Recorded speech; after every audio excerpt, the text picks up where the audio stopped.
companies that offer platforms to offer managed services for attack have things like artificial intelligence and machine learning. What you can do is the velocity, volume and veracity of the attack goes in many folds for the attack. And what do you need to do then? You need to bring a lot of solutions. You need to bring antivirus, EDR, IAM, PAM solutions, firewall, ADS, IDS, and all those solutions. But then, how do you get the skills at that pace for the skills, the tools you're getting, right? So you have to manage all those tools as well while you bring those tools. And then obviously segregate all those. So that together is getting into a snowball of problems for organization to manage. And that's the premise we are trying to look at in this particular session. So my name is Sanjay Vaid, as the producer I'm very unorthodox, but I am an ongoing learner. I hold 7 postgraduations from across the world, and I keep learning. I still keep learning and learning. I hold around 20 plus certificates. I'm a CISO, I'm a CSI, I'm certified SOC analyst, I'm certified incident, I'm a CM level 7 consultant as well. So that's what is about me. I keep learning, I challenge myself and get into the challenge and try to see what is the latest and greatest that can be learned in doing so. The agenda that I have planned for today is such that I'm presuming you all know much better than me. But the language I'm trying to lay down in some of the sections and then get into how they're correlated. So a lot of information you'll see will be setting a context which some of you will be already aware or most of you will be already aware. But I'm going with the premise that some of it might not be aligned.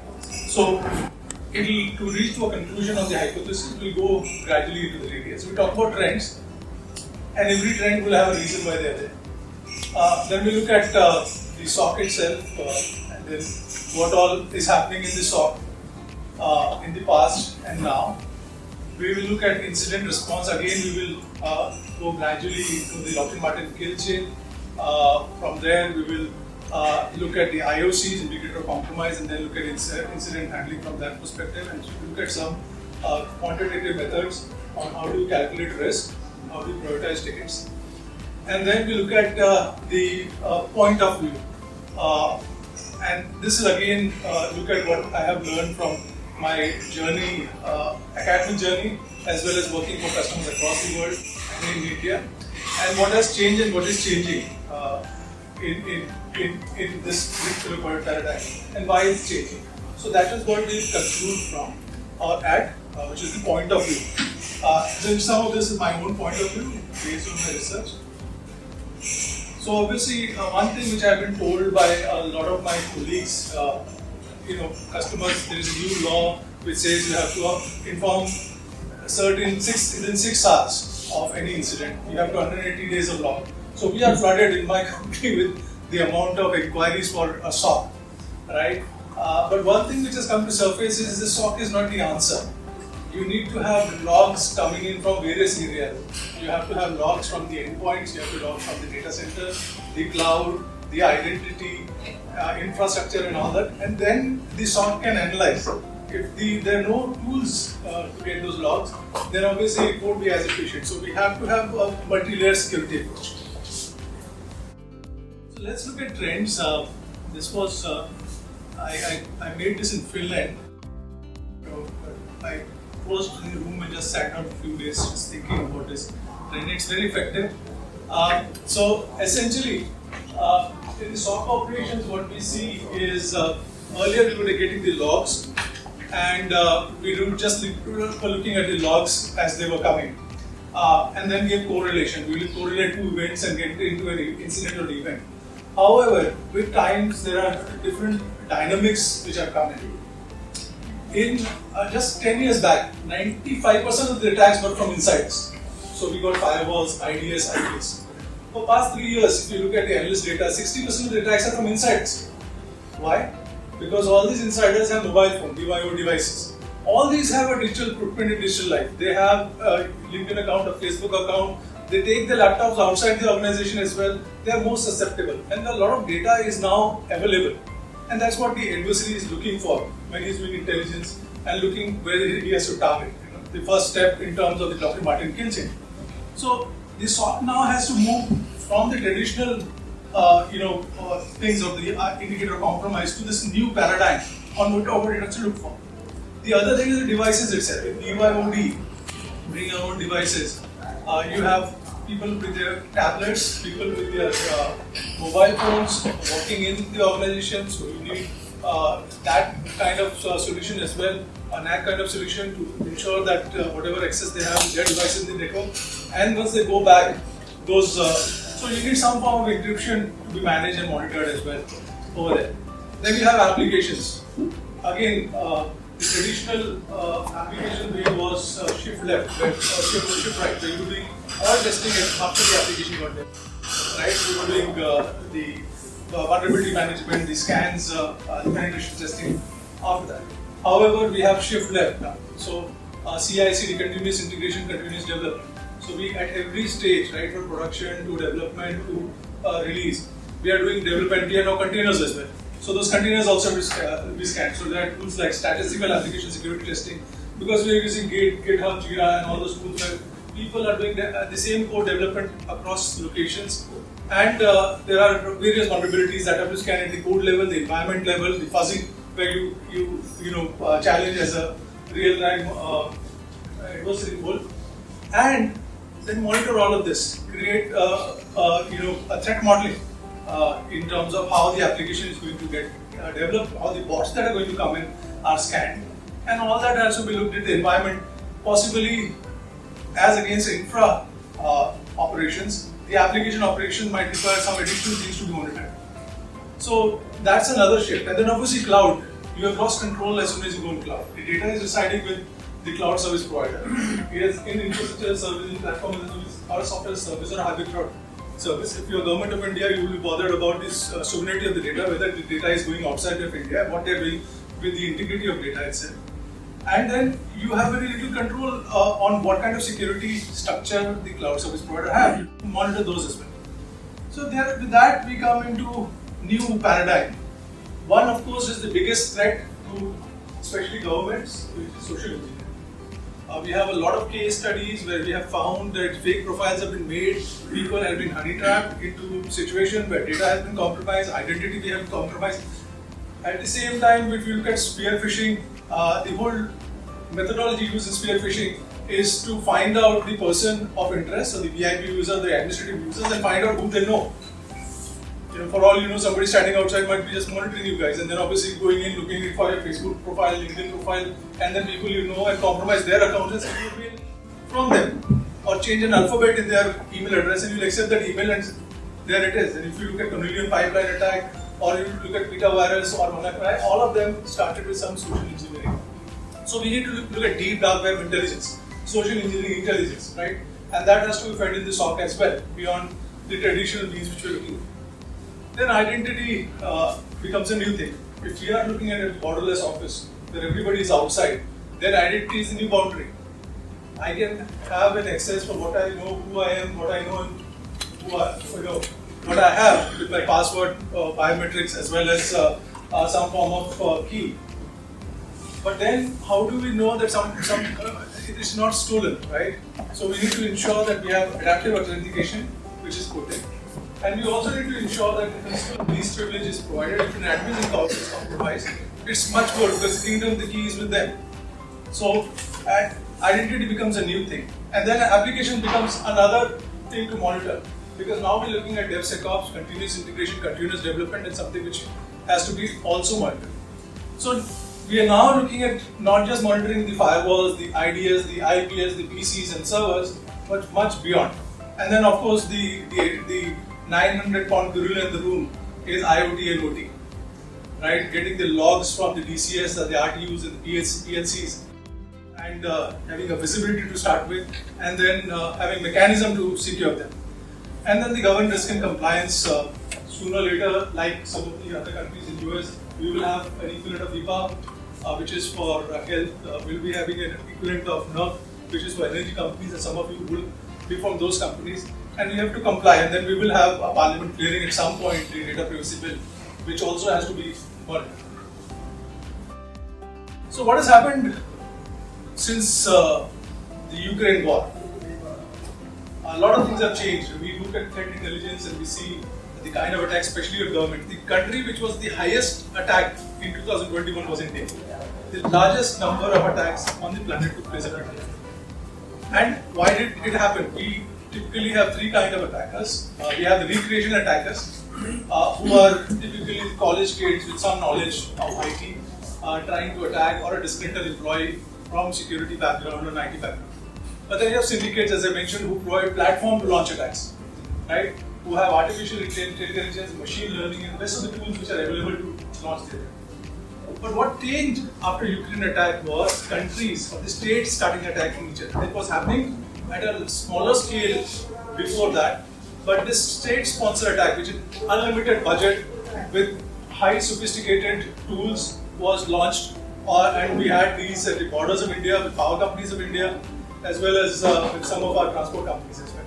And still we see a lot of these attempts. Right now the jigsaw is which is a country, because you will find the domain is up for sale, where somebody in northern part of Europe is also trying to buy that, somebody in Arabia is also trying to buy that, somebody in Africa is also trying to buy that.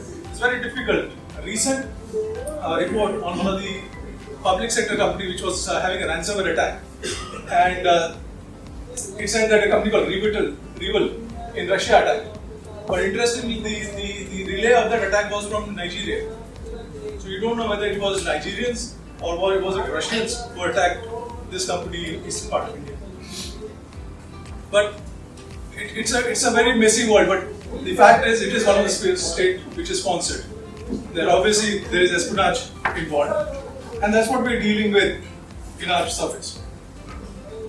So what is security management? Obviously, you all do it.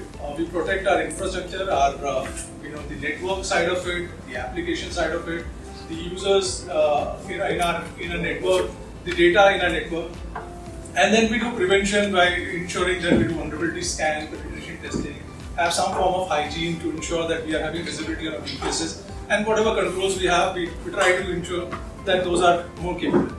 And then we look at various baselining for compliance and validation, do regular audits.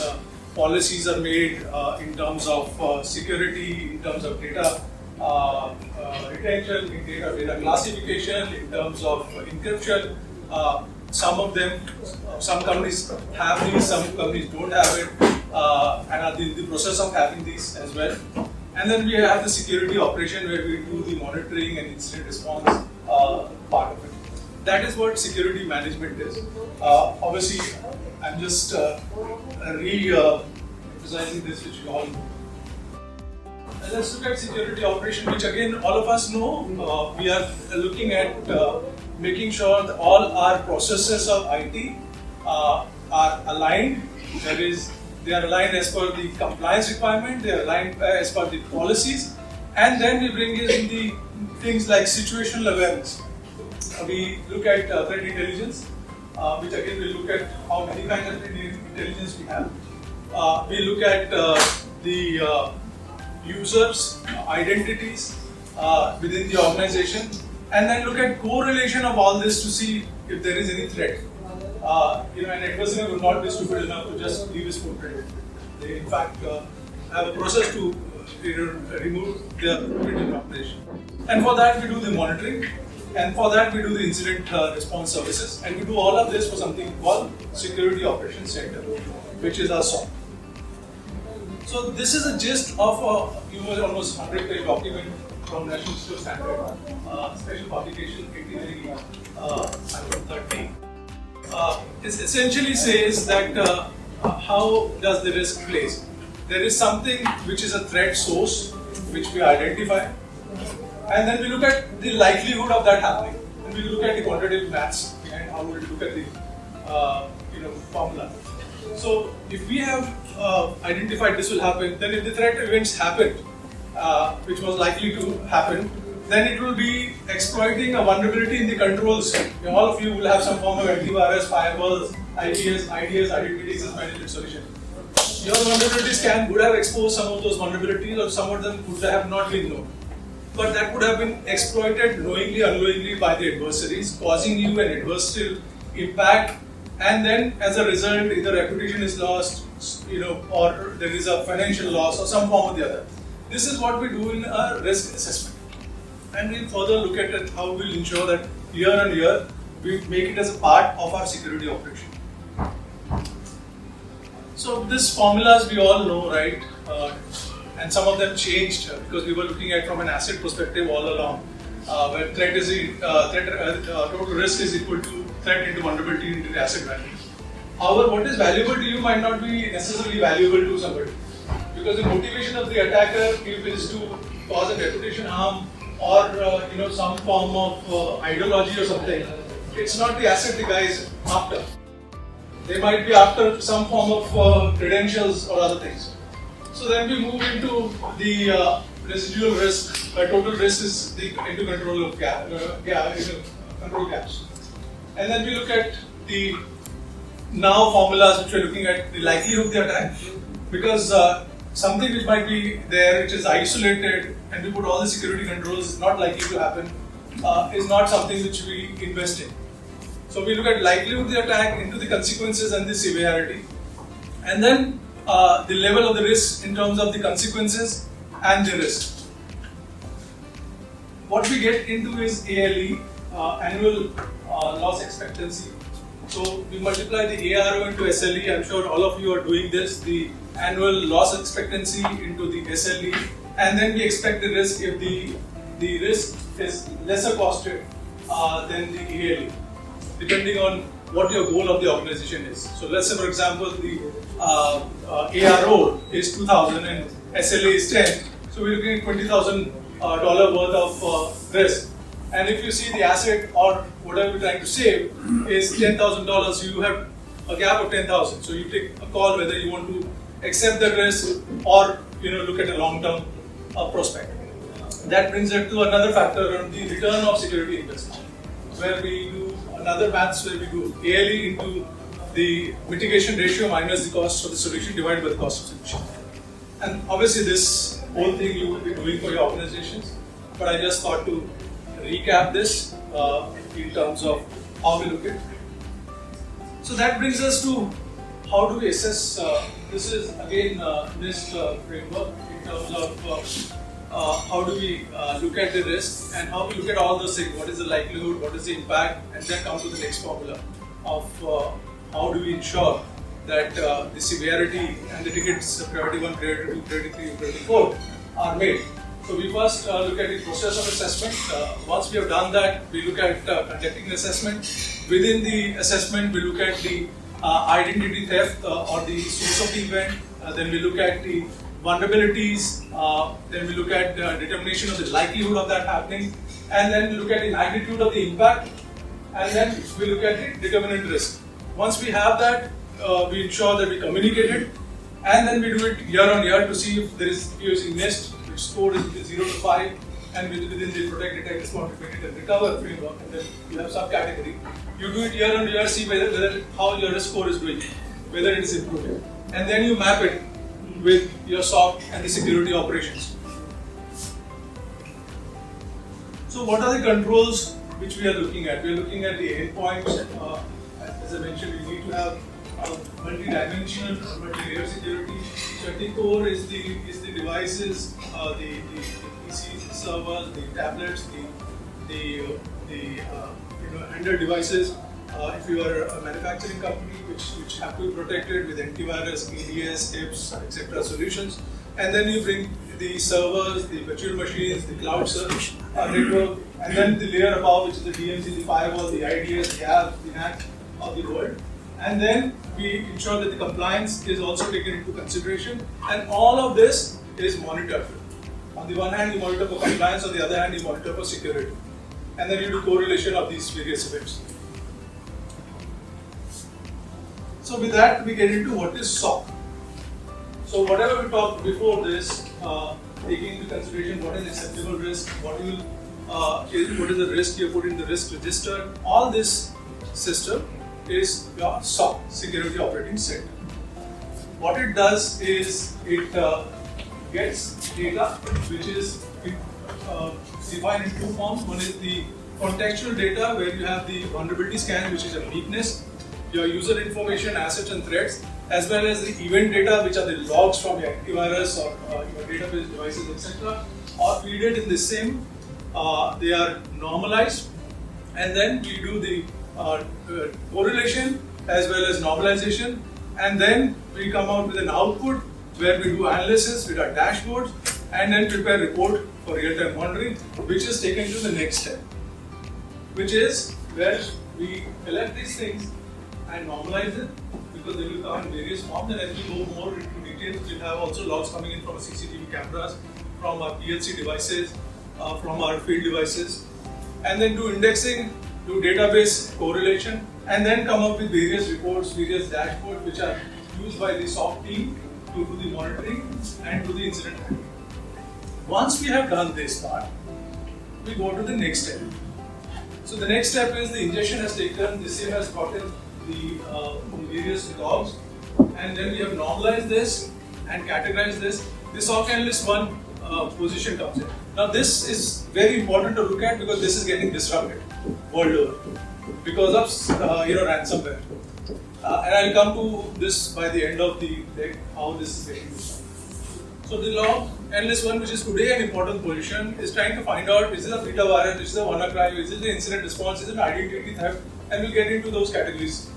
And then whether it is an actual security incident, it's not a security incident. He'll be thrown in thousands of tickets which will be false positive or true positive.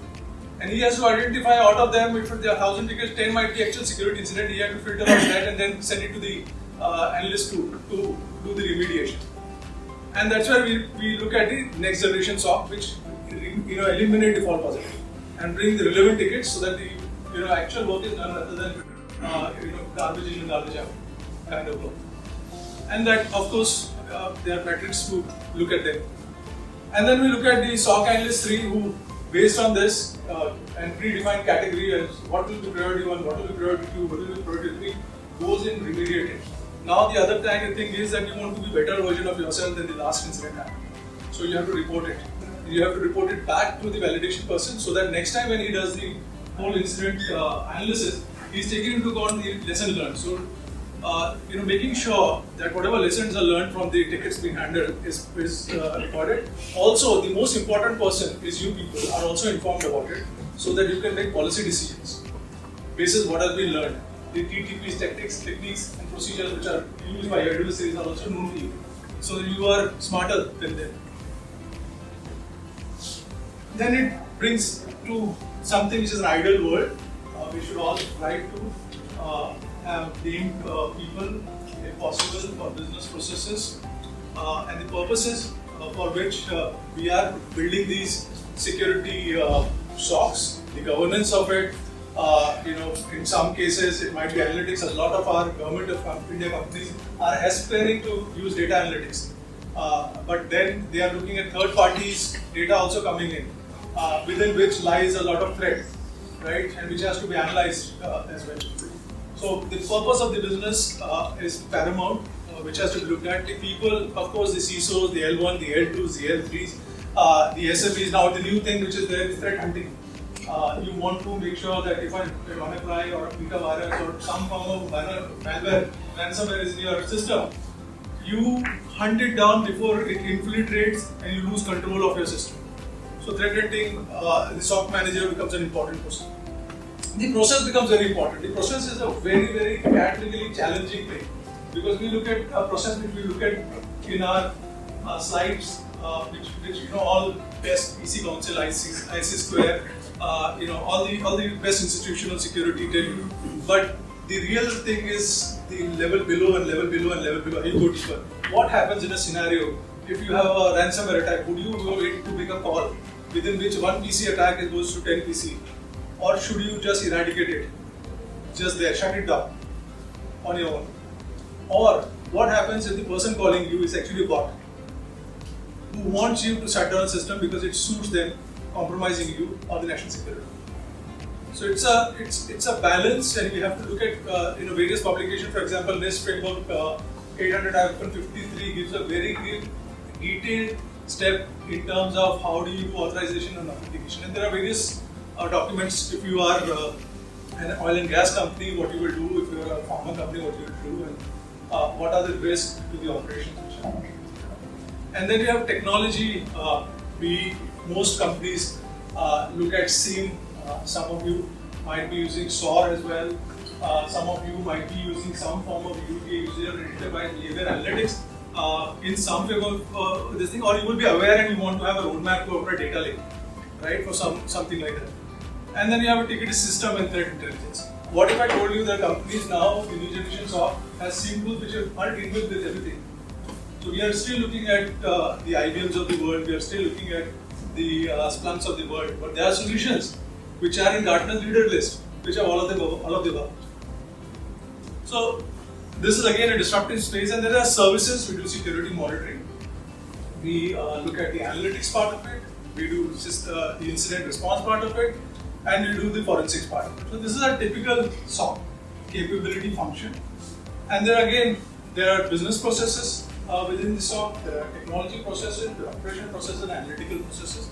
The business processes are reports. It might be for a unit of yours. It might be for a department of yours.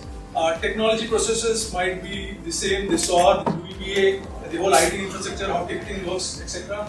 And the operational process will be the shifts which you will have, the employee, the training of those people, and of course the SOC team as well as the end user. Because there are three people which we are dealing with: the SOC team, the owner of that asset or the department, and the IT.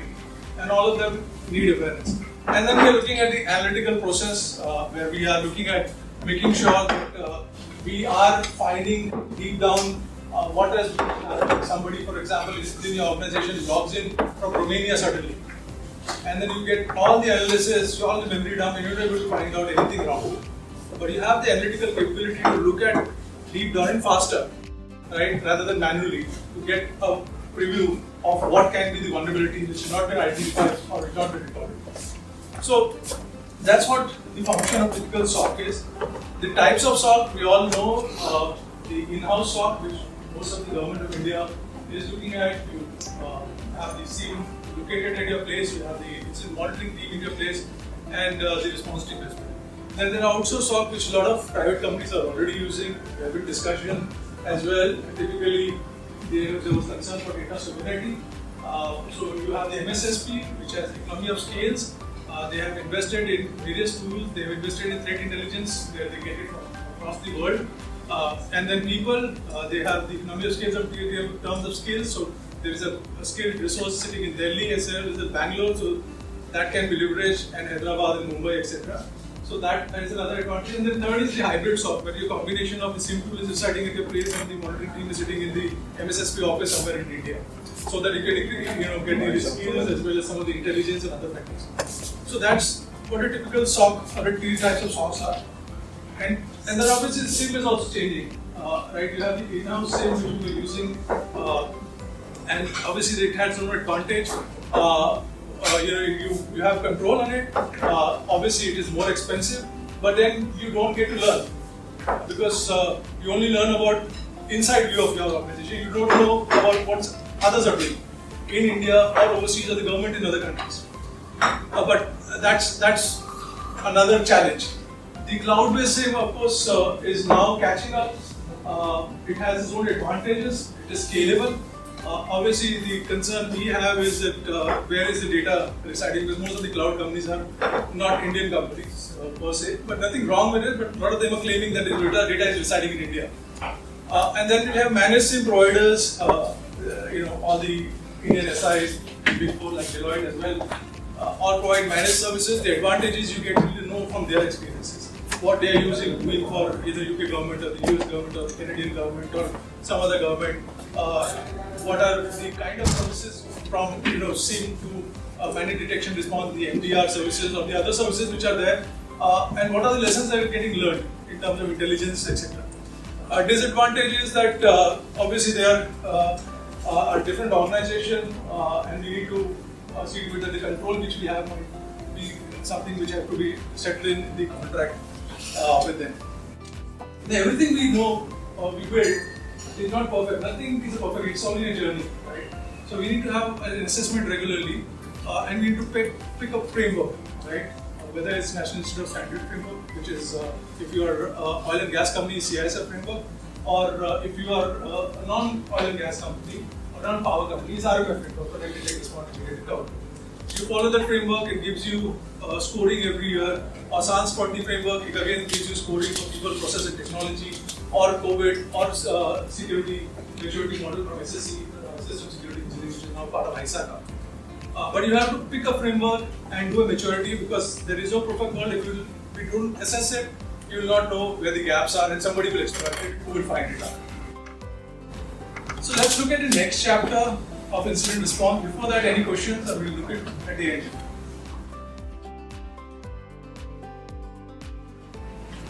Alright, so let's look at the TTP. All of you know TTP, technique, tactics, and procedures which our adversaries use. And why it is important? Because we need to know what are they doing, which we need to be preparing ourselves. So the tactics is that strategies followed by them, and we need to know that what are the strategies they follow. Techniques again are illegal exploitation, or the setting of the command and control, how they are creating command and control, what kind of software or payloads they are creating.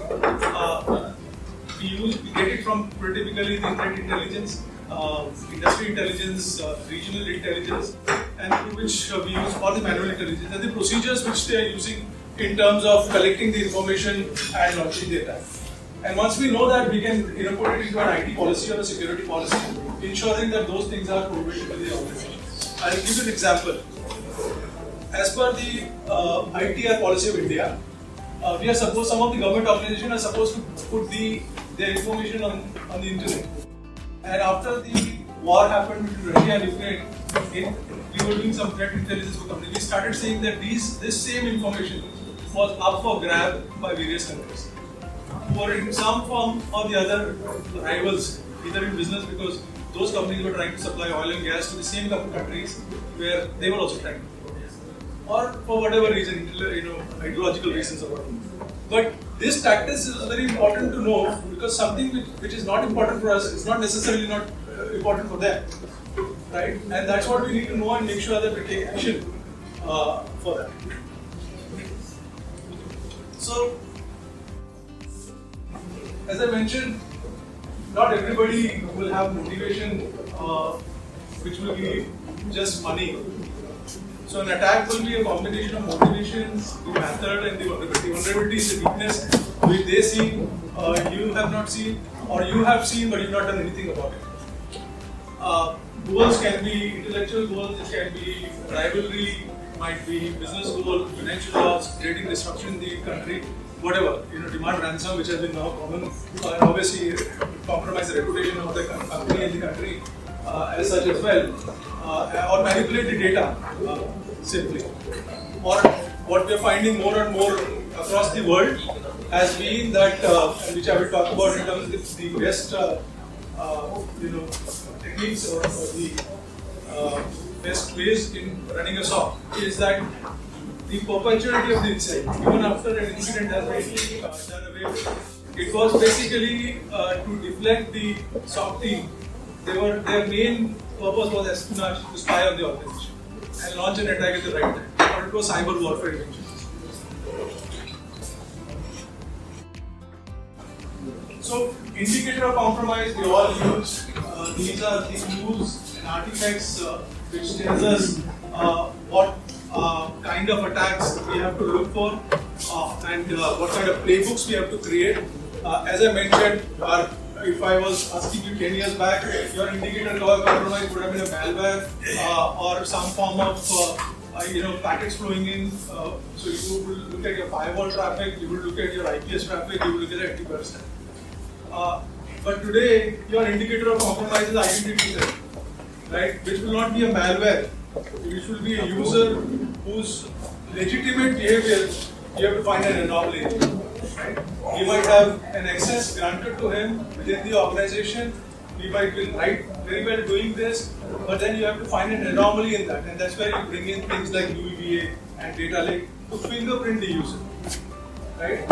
And then try to find out what kind of vulnerabilities are there. So in fact now a lot of companies are doing weekly infiltration breakout. That's a very high degree, but obviously you have to do it regularly. Create playbooks on a regular basis, and that's where indicator of compromise. We all know cyber kill chain from Lockheed Martin, and we all know how to deal with the priorities. I'm just re-emphasizing this. This becomes important as well as the scores you create on how are you going to have a category 1 priority ticket against category 2, category 3, category 4. So if you can educate me, obviously we all know, just to refresh, what is reconnaissance phase? What happens in that phase? If I can ask any of you.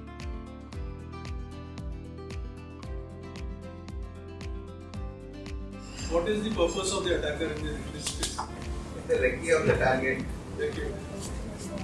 Very good. So this, why I'm asking is, in the next section we are going to look at how to prioritize your tickets accordingly.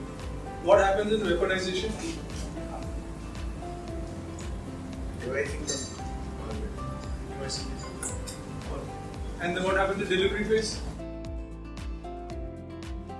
Delivering it. You will find out somebody, in the first phase you found out people you knew, possibly standing outside the office, looking at you, going to your house, looking at who you already know. At the same time, if it's a motivational state act, just going from that perspective. And then looking at their LinkedIn account, their Facebook accounts, and trying to find out their email accounts, and then either taking over your password or their password and sending an email to them and delivering it to you. And you will most likely take an email if let's say your wife's friend sends you an email, or your wife sends you an email, right? She might, her account is compromised, and that mail comes to you. Most likely you are supposed to open that at time, right? Because you know and you trust that, so you deliver it. What happens at the exploitation stage? I come in, I start laterally start moving the organization. I'll try to take over your passwords or use your password, or start observing your actions and take note of your password, and then look at other admins, take over their passwords. Right? What happens in command and control stage? I remotely start controlling this. Right now, till the stage number 4, it takes 45 days. So when Oil India happened, right, they came to know almost 60th day, but the 4th stage is where they were actually establishing the command and control.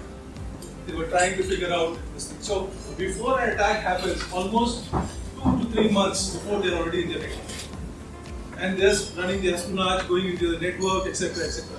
This is well documented process, right? This is, again, case study has been done on this one. So, but the organization can detect that day 0 either at the delivery stage or at the CNC stage. This for next slide. When they started recalling and organization, we cannot get that data. Yeah, so once they establish the command and control, then they have a much better control of the organization. And then obviously they start exploiting, launch the weapon. There are attacks like Dragonfly attack. The Dragonfly attack, what they did was in Ukraine power system. They got into the system to the spear phishing email. Then they established the command and control. So they got infiltrated. And then they launched a malware called Dragonfly. Dragonfly from there infiltrated the OT system and shut down the complete power station, to which they into Ukraine. 50,000 people, electricity was gone. So the purpose are different. First purpose is to get command and control. Second is then you have what you need. So there are multiple ways. One attack is old attack in Finland. What they did was they launched the attack through, they got into the stage number 4 through the spear phishing email. Then they wanted to do a lateral movement to the factories or the plants. Then they wanted to do a DDoS, because if you identify the stage 4, you will do something about it. What if I do a DDoS? Then you can't reach. So they did 3 things. First, they create a weaponization to get into the system, establish a command and control, then laterally move from this place to the OT system. the SCADA servers, the RTUs and DCA, then take over those. And then obviously they have to clear up their footprint. So how we prioritize is that if you have a port scanning activity, that means they're trying to send packet, they're the first stage. They're trying to collect information. So that is your low priority. They're not yet got it. Because in a SOC, if you are able to clear in the whole number of tickets that come in and you identify only, you should reach to the point of only identifying the true positive kind of tickets, then that itself will be a bonus. In fact, some of the surveys say that most organizations, at least in the OT space, which is into manufacturing, oil, gas and everything, don't even have a visibility of what's happening in the company. Because IT has not been part of those. IT ends at one place and this starts over. And we will get into both are susceptible to each other. Malware infection, this is your stage 2, where they are weaponized. This is your medium stage, low to medium stage. Then you have distributed denial of service. This is high. There's a purpose behind it. I told you about what happened in cold attack. This was to ensure that the IT was not able to reach to aid or remediate that particular. They take over the control and then they ask you ransomware after, right? You also study the Oil India case or Colonial Pipeline case. You'll find this particular situation. And again, then unauthorized access is again your stage 2, which is medium. Insider breach is where they have reached almost to the exploitation stage. So they're already in. So they taken over your password. So that's the insider breach. So they've taken over credentials. And then you have the other kind of this thing, unauthorized privileges. Now, this will be admin. So that's where SANS and other bodies have come up with something called principle of least privilege. So you need to have access only. But then there is something called adaptive authentication and adaptive identity in access. So you don't give permanent rule-based access, mandatory access, or rule-based access, or discretionary-based access. You only give once you identified somebody's identity is compromised on LinkedIn, Facebook, or somebody they know. There is the intelligence feed you get. One of the power sector company, biggest in India. The minister was given the report by one of the intelligence companies. There are a lot of private companies which also do intelligence or deep data. And then they have to create a special unit for security operations. It's very recent way. And so forth and so on. So you have the advanced persistent attack, which is again high, false alarm obviously are low. So you have this particular structure you create to look at this, and you then do definition of what do you mean by mean time to detect, mean time to respond, mean time to debate it, mean time to failure risk. This is another logic by which you work. So you look at the impact and the likelihood of the impact. If the impact is high, it's not going to happen. You have limited amount of time and energy, right? You can't put energy everywhere. A system is completely isolated. It is much valuable to you. Impact will be very high. What is the likelihood of that happening? So you give some numbers to it, right? So you have low at 10, moderate at 50, and high at 100. And you do the mathematics and you get the likelihood, let's say low 0.1, moderate 0.5, high 0.5. You find out when it's high, it's the probability of it happening low. You only have 10. So the point system is a very quantitative method to derive into how your rotation of ticket is going to happen. And there are other techniques you use, right? But this is one thumb rule technique you can use. You have somebody within the organization or some consulting firm coming and telling you how you prioritize, what is the rational science behind it. And you use this mathematics to do the prioritization so that you know the method to the madness, which tickets which are coming in have to be handled first. Then obviously we have other stuff. We have the centralized logging, monitoring in this thing. We do log collection from various sources. Transition, we use syslog, TCP syslog, log storage, normalization, correlation, analysis, and alerting control. And this is how the whole process works on the incident. We get an incident, we first find out whether it is a security incident or it's a failure of equipment or a false alarm. And if it is a failure of equipment, we inform the concerned department. If it is a security incident, then we go to the external categorization.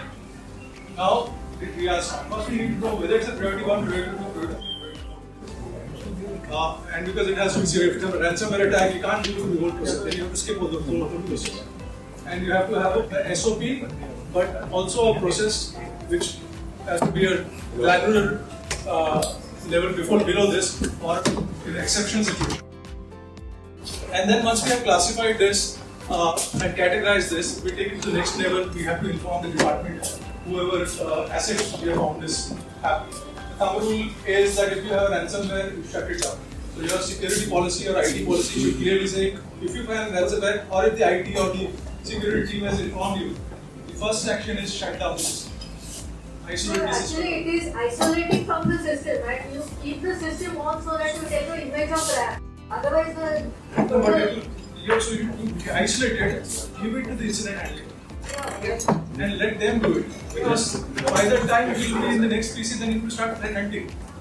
And that is why isolation is more important rather than shutting down the system. correct.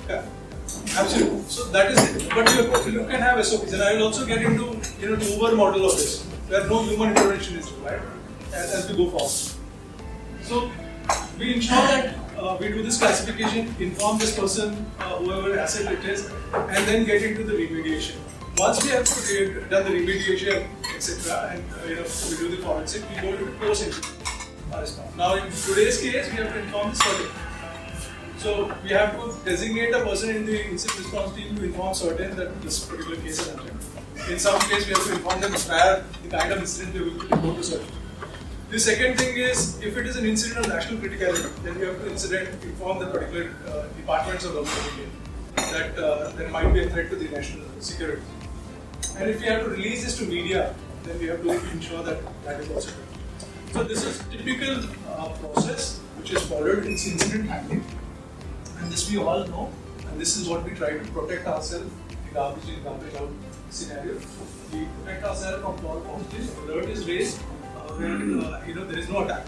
We're just solving that because we will have more sophisticated. We want to get this out of our plate in incident handling or the kitchen sink. True positive obviously is what we want. We want to have legitimate tickets coming to us.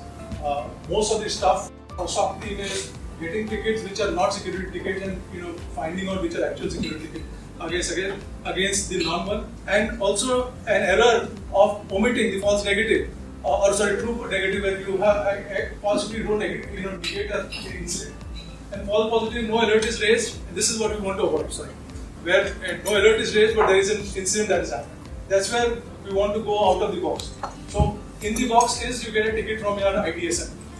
Outside the boxes, you do correlation, you do the how good your indicator of compromise and the playbooks you're creating up.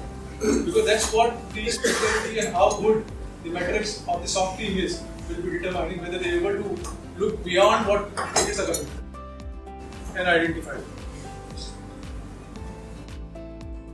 And then, sir, there are so many vendors.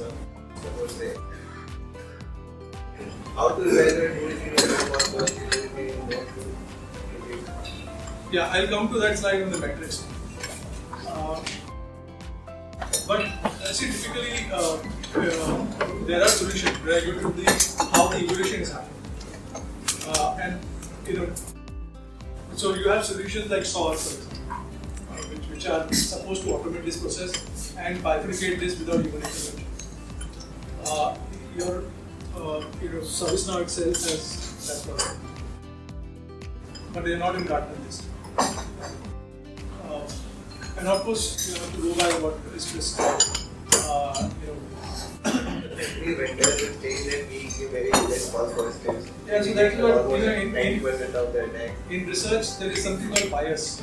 We have to protect ourselves. So we have to see how we keep that thing out. So we need to look at what analysts are saying about it.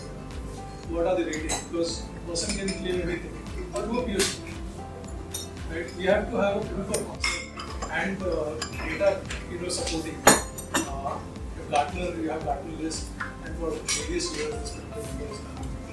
Obviously, human credibility is there. If somebody who's worked with you for 10, 15, 20 years, he is putting credibility in mind because there is no substitute to human intelligence and experience. However, in absence of all this, you obviously have the analyst report and you do a POC and find out the data and then look at data to support this. but then this is also getting disrupted. I'll come to that in a minute. So we all have a world where you don't have just this security provider, right, or SOC provider. You will have an infrastructure provider, you will have a communication provider, you will have an application provider, you might have a security provider. You might have a telecom provider like Tata Communication, you might be doing some forms. And the security provider has to do a handshake with all of them. Right? And it's a multi-environment, and you might have some organization might have subsidiaries. Some public sector, for example, might have 4 or 5 subsidiaries, which will be category 2, category 3 plus. Public sector companies. Right? So they will be having a silo operation. Your CCMP, Cyber Crisis Management Plan, again will say that you will have to have a incident response mechanism planned accordingly. That would mean that you have to work with whoever they have. To start with, if you're having a as maturity model to a handshake maturity model plan, and you start with what is there to go there. So this is important that we have a handshake process defined on how data will be shared, how data will be secured, how the reputation, if an incident happens and somebody in this ecosystem leaks this out, then reputation is also at risk, right? And there we see other in the ransomware world, it is the reputation which people try to exploit, charge money. And then we have to transact with law enforcement agencies, media, etc. So this is again one purpose of incident response team which has to be taken. It's a very this thing. People will also leave in between.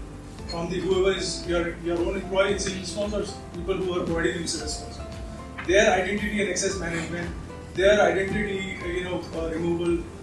Nobody is able to access their identity once they leave, etc. All that also has to be taken into consideration. Now we'll get into this part of what we were discussing. How till now, any question? We're going into the last chapter. Almost last chapter. So we have threat intelligence.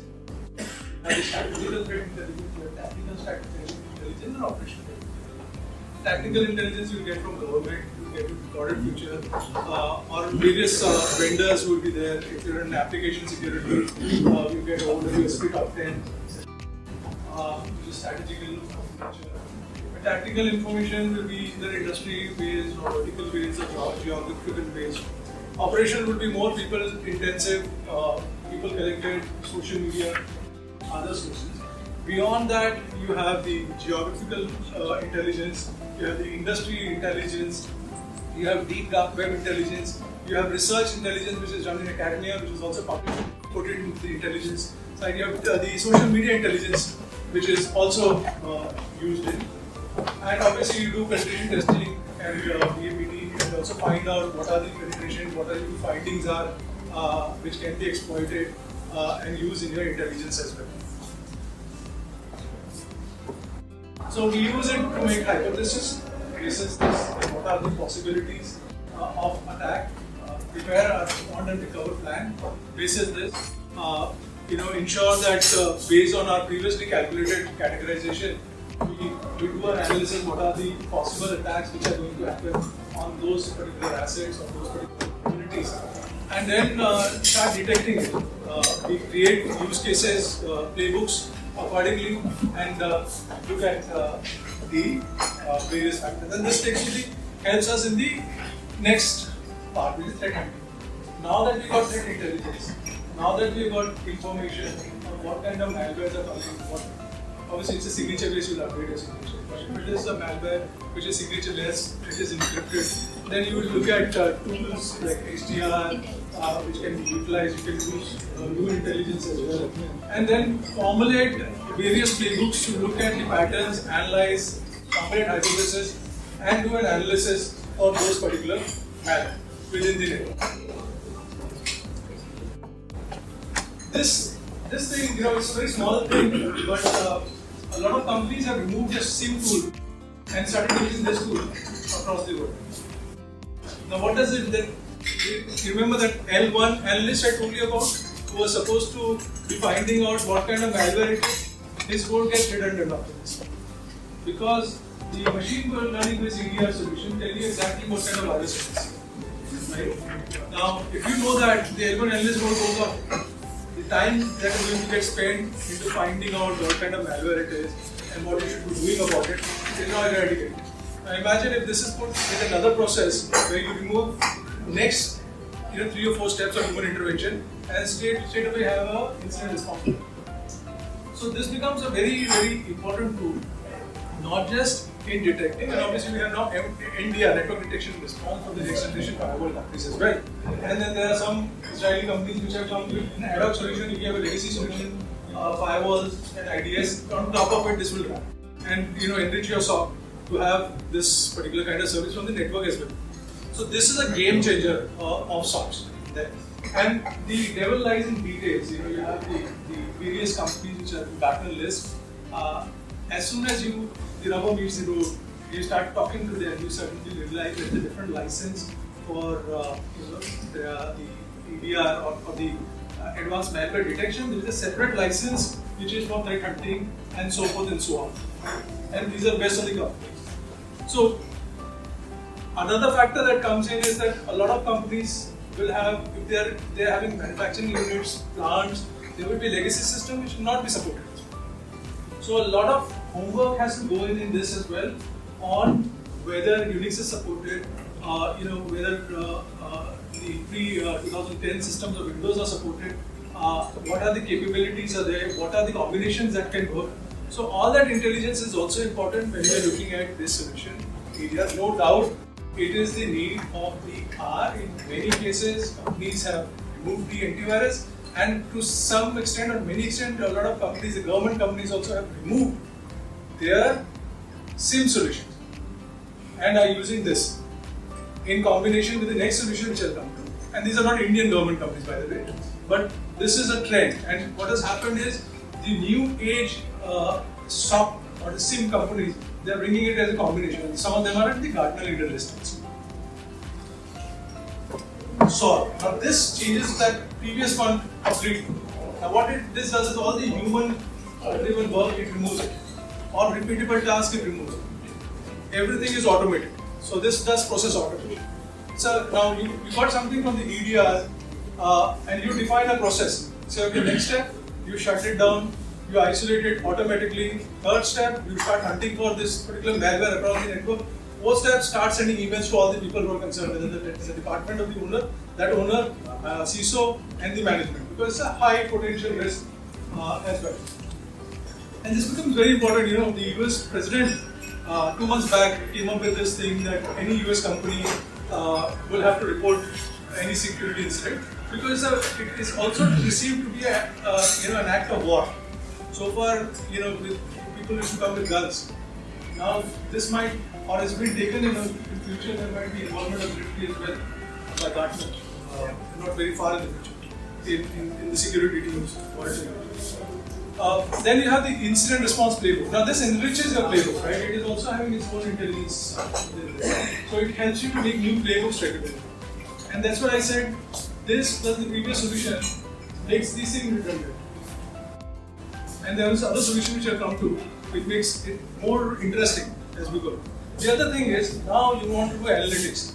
You want to know what was the main mean time to detect, how much time this guy took to detect it. What are my losses? What is the department which is most, what is the region in India which is more detected? What kind of devices are the most susceptible? What are the last quarter or last year, what are the devices which were more at most? So you need various splicing and slashing of dashboards. You need what kind of attack is again. So this becomes very, very interesting. Another interesting aspect, I'm just picking up is TPR, third-party risk management.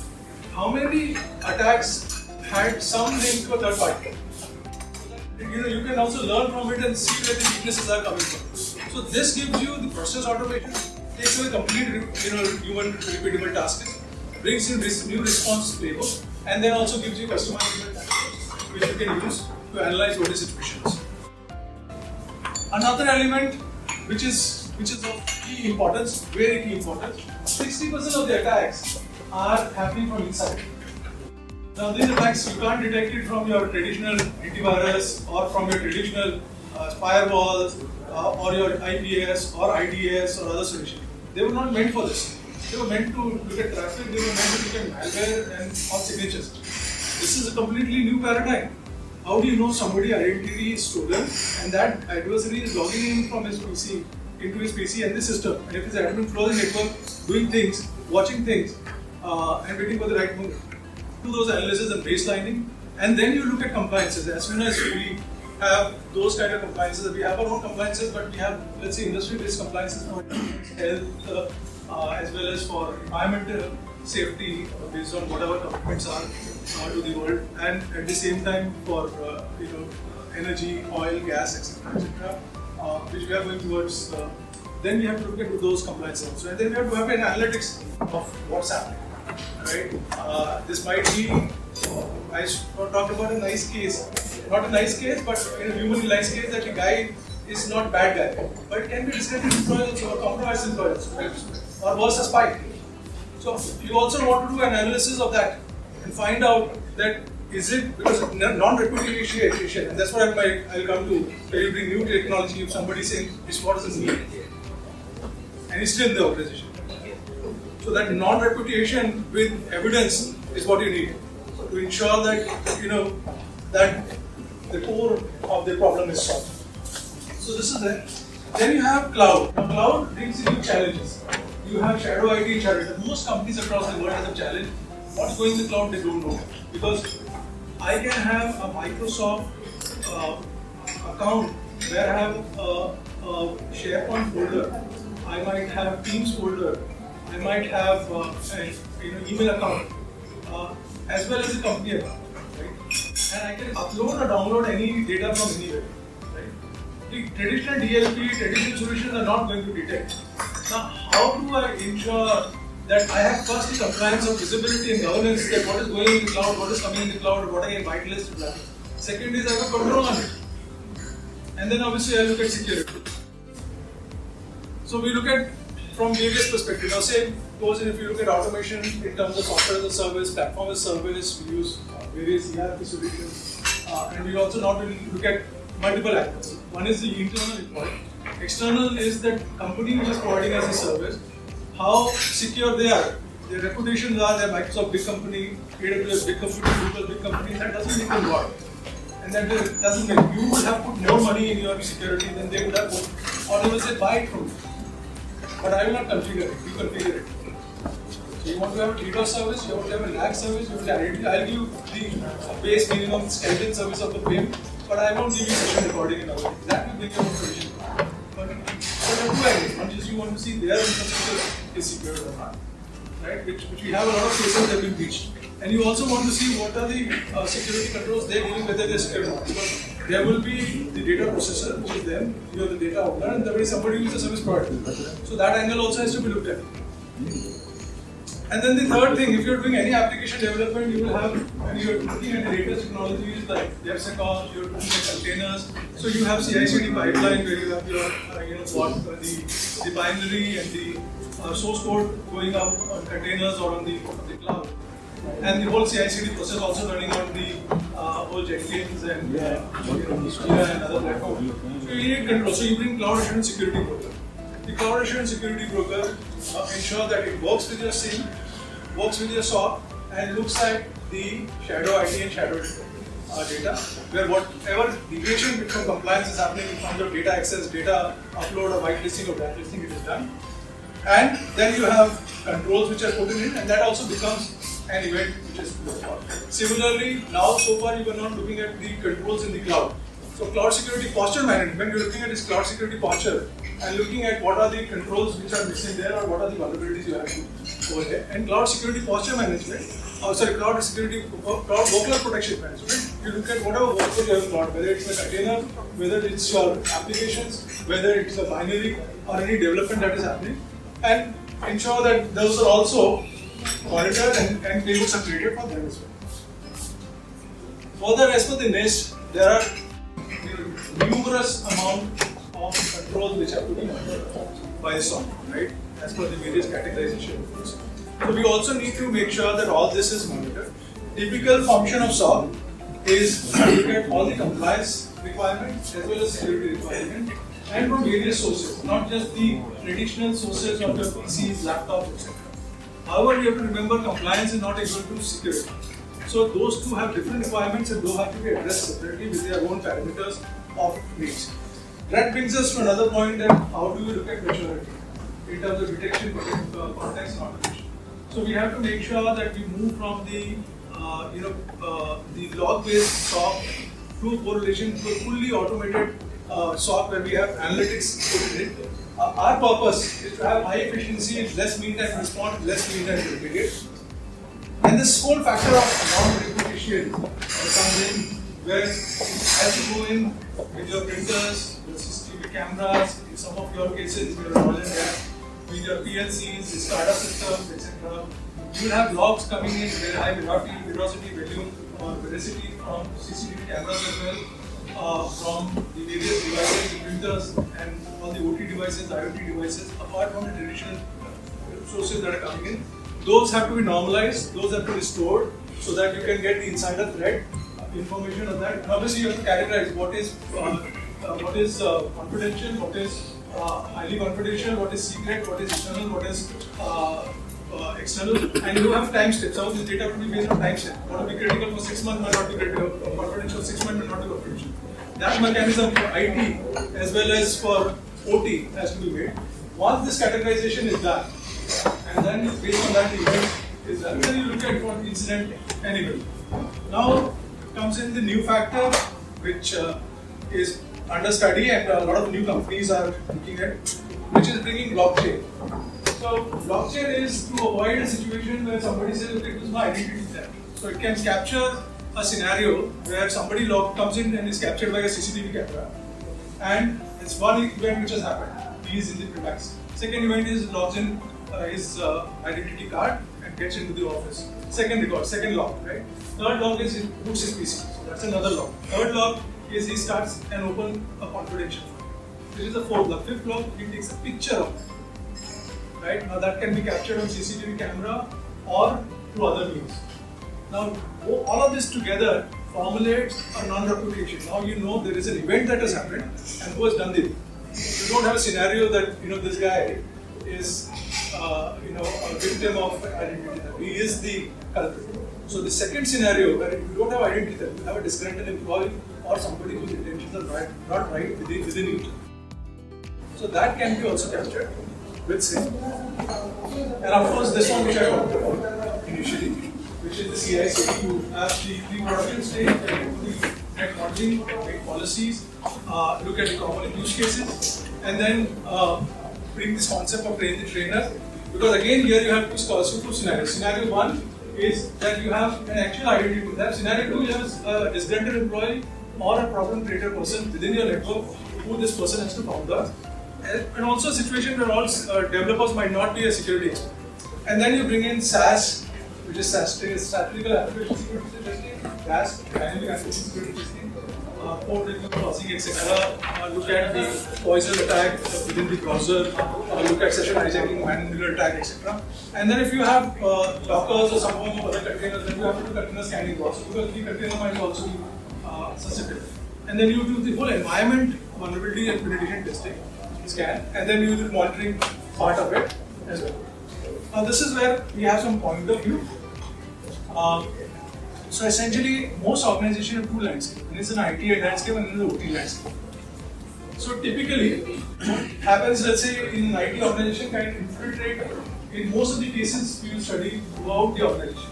They will start from IT and get into OT, or they will start from OT and get into IoT. It will be your production system, your refineries, your pipelines, midstream, downstream, and effect. So we also want to have a visibility. We want to look at the visibility really and take logs from them as well. So far, 99% of the companies in India do not have logs of this series, which is the PLC, DCS, RTOs, etc. And that's the network series. There are 5 layers within this. The layer 0 is the walls and actuator. Layer 1 is where you have the RTOs, DCS, and PLC. Layer 3, layer 2 is where you have the SCADA server, the human machine interface server. Layer 3 is where you have the edge network. And layer 4 and 5 is where you have the enterprise network, where you do the production, how much is to produce, etc. All of that is connected to IT. Layer 3.5 is your firewalls. They are again connected to IT. So anything can happen there that can get into IT, and anything happening in IT can get into OT. We need the visibility of this also to monitor, because you can't have a big door with big lock and your windows open. Somebody will enter from there. So hence you need logs coming in from endpoints, EDR, DLP, mobile antivirus, mail security, etc. You need logs also coming in from the network routers, which is firewall.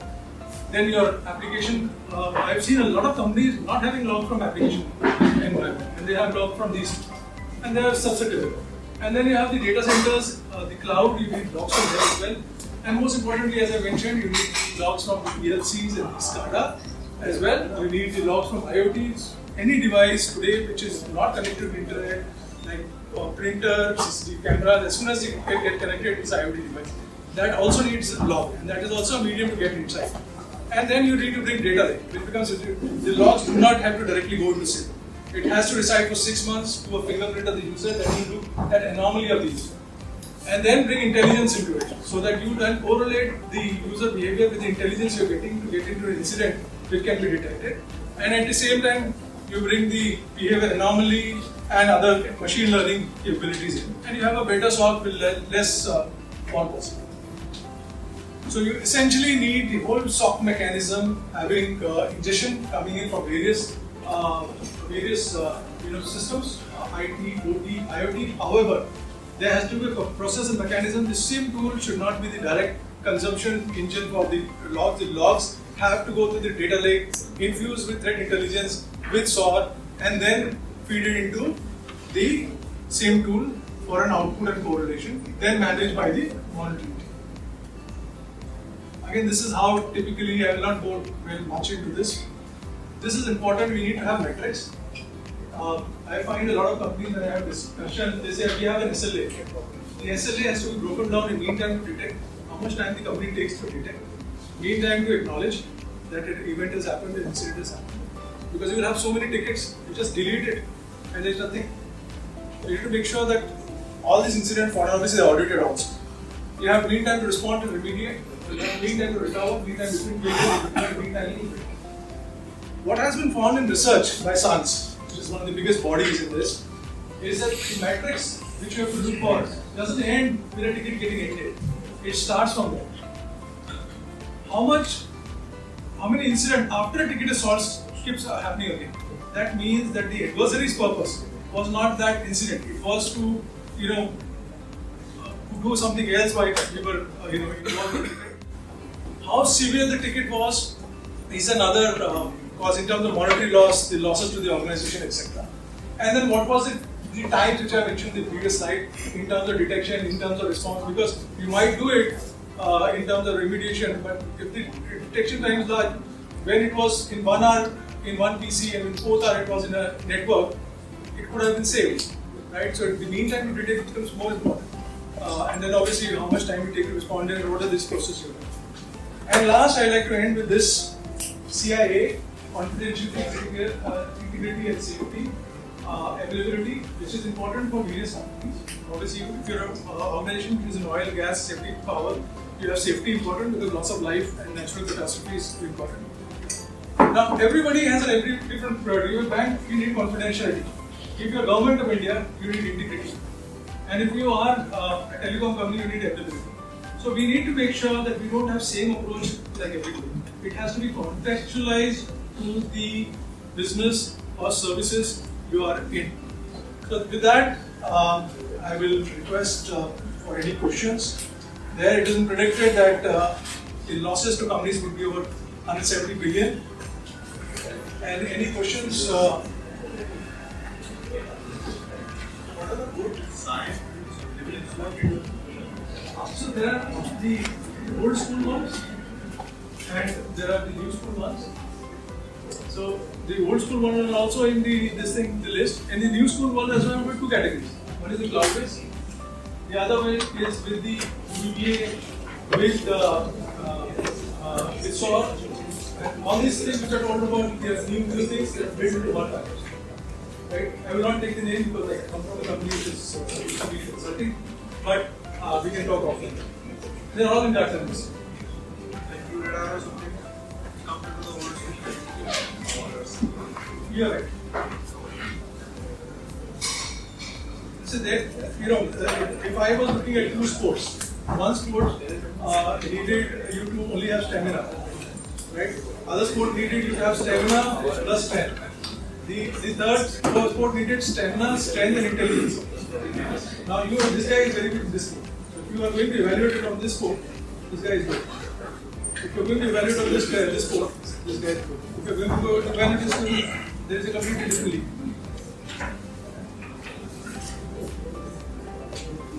So, any other question? I know I've taken a little more time. Yes, absolutely. I thought I would like to have a whole session, a couple of hours for that. But I'll just tell you. Power sector and we have to look in most of Yeah, we have a plan for that. So you know Purdy model. Purdy model. So Purdy model is used in oil and gas manufacturing and other things. Purdy model. Now what does it do?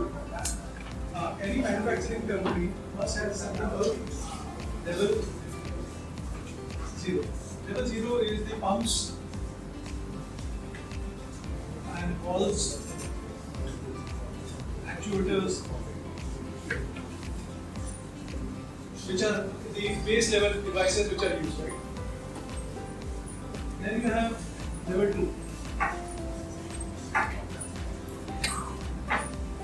Level 1, sorry. Level 1 is the control for these. So how do you do it? You do it through RTUs, you do it through PLCs, you do it through distributed control systems. Then you have something called level 3. Sorry, level 2. So level 2 is you have to control these, right? You know PLC is going to talk directly. They will have to go to a startup, then go to next PLC. Honeywell or Schneider or Yokogawa or anything. So you will have a SCADA server, you have a human machine interface HMI, you have a historian, right?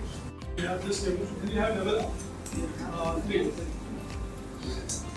Level 3 is typically you will have your firewalls, right? Where you segregate the IT OT network.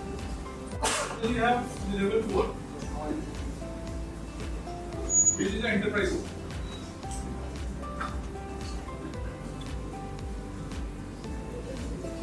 Now what happens in this is, this level is like IT.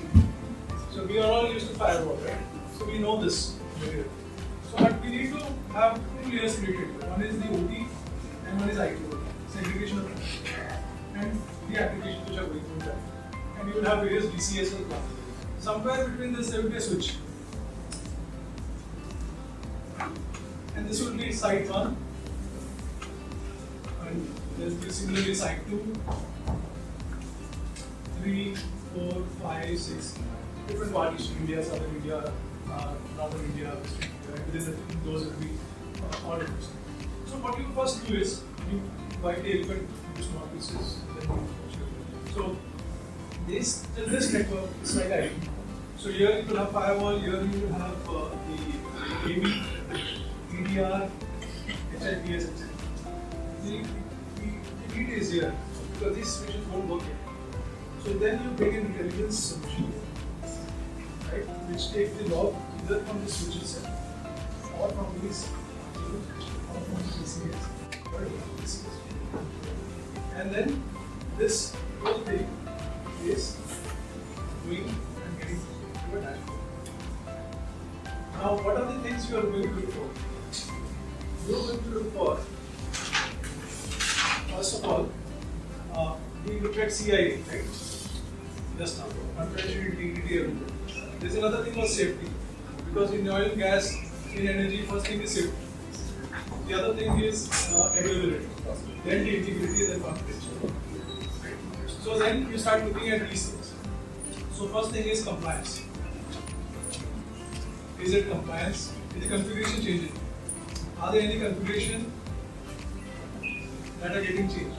Within the each system can be changed, which can lead to this. Unknown vulnerabilities. Now OT has its own vulnerabilities. So you want to look at those vulnerabilities. So So you need to bring some machine learning which looks at those encrypted malware, because those are all of your devices within your system will be from third party which you don't have access to. Then you need to have asset management. What asset went out of a network? What are the patches? What are the updates which are there? Typical thing. But they are done by again those companies. You are not doing it because you can't access. But the problem statement is the Honeywell, Yokogawa, Schneider, all of this has different DCS, PLC, and they claim that they will do it themselves. That's the problem statement. But that solution has been found. There are solutions which are interoperable with them, and then can give you all of these as a system. The other problem is, unlike IT, in an oil and gas site, in the middle of the sea, or a remote location, you are not an IT person. So the shop floor should have the remediation step. On what has to be done in terms of the first level of intervention. So that again can be done. So that is essentially, and all of this, I'm taking a very high level view, goes in PPP bucket per second to SIM. You have something kind of or an IT OT SIM. We have a dedicated 2-3 hours workshop of this, how this works. But there are solutions for upstream, midstream, downstream, the power grids as well, where traffic can be taken from there, visibility can be done for that. In fact, it not level below DCS, the distributed control system. Now there are firewalls between DCS. The technologies which can look at traffic between DCS. So this is one level, there is level service below as well. Some of our public sectors are doing it, very proudly so. We are in Delhi only, but our UCs are doing it. I hope that answers. But just get in touch with me, I can run you. I'm doing various workshops for POCs for this area. So we can also see those workshops. We are already having large sites that inspection are doing. But multiple vendors, that is the problem. Again, that is the problem statement we have solved. And that is running. Running for 4-5 years. Huge success. 55,000 views. So thank you very much. There are no questions. Thank you very much for the question.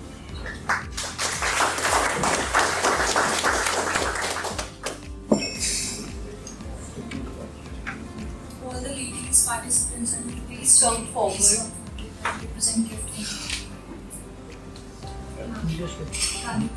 Ritika ma'am, Satika ma'am and Gandhimati ma'am, please come forward. We request you Already done yesterday. Already done yesterday, so let it be some other participant. No, actually Chalu ma'am is not here, so she requested that all ladies participants will do this on my behalf. Yeah, fine. Ma'am Charu ma'am के ब्याह पर कल छुट्टी कर सकते हैं क्या ma'am? Charu madam कब आ रही, कल आएगी? Latika ma'am, take the advantage. Declare tomorrow to leave. So she's not working. She's not